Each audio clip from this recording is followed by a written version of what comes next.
बड़ी खबर इस वक्त की आपको बता दें, सुहेल कासकर की हवालगी का मामला। मुंबई पुलिस की नाकाम कोशिश। दाऊद इब्राहिम का भतीजा अमेरिका से पाकिस्तान पहुंचा। अमेरिकी एजेंसी ने नार्को टेररिज्म के इल्जाम में सुहेल को गिरफ्तार किया था। अमेरिका ने सुहेल को हिंदुस्तान के हवाले क्यों नहीं किया? मुंबई पुलिस के लिए यह बात समझ नहीं आई। तो बड़ी खबर आपको बता रहे हैं, सुहेल कासकर की हवालगी का मामला। मुंबई पुलिस की नाकाम कोशिश गिरफ्तार करने में नाकाम रही। दाऊद इब्राहिम का भतीजा अमेरिका से पाकिस्तान पहुंच चुका है। अमेरिकी एजेंसी ने नार्को टेररिज्म के इल्जाम में सुहेल को गिरफ्तार किया था, लेकिन अब जो है सुहेल कासकर अमेरिका से पाकिस्तान पहुंच चुका है।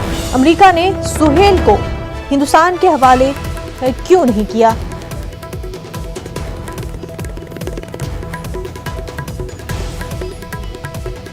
मुंबई से हमारे नुमाइंदे प्रशांत पांडे हमारे साथ जुड़ चुके हैं। प्रशांत, ये बताया कि आखिर अमेरिका ने सुहेल कासकर को हिंदुस्तान के हवाले क्यों नहीं किया?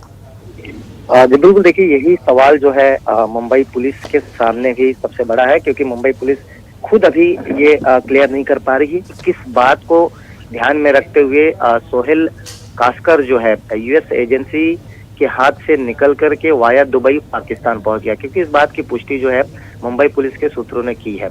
देखिए अगर मामला देखा जाए तो 2014 में जब इसकी गिरफ्तारी की गई थी, जब यूएस एजेंसी ने इसे आर्म्स के और हथियारों के तस्करी के मामले में जब गिरफ्तार किया था, तो कोर्ट की तरफ से उसे 2018 में जो है आरोप सिद्ध होकर के उसे सजा सुनाई गई थी।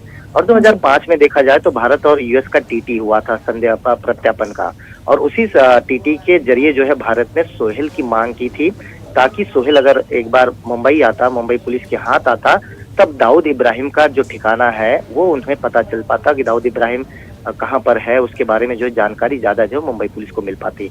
लेकिन लगातार कोशिश करने के बाद भी अब ये जानकारी मिल रही है कि सुहेल जो है वो यूएस एजेंसी के हाथ से निकल करके वाया दुबई और पाकिस्तान चला गया। सवाल जो है मुंबई पुलिस के सामने है। बेहद शुक्रिया।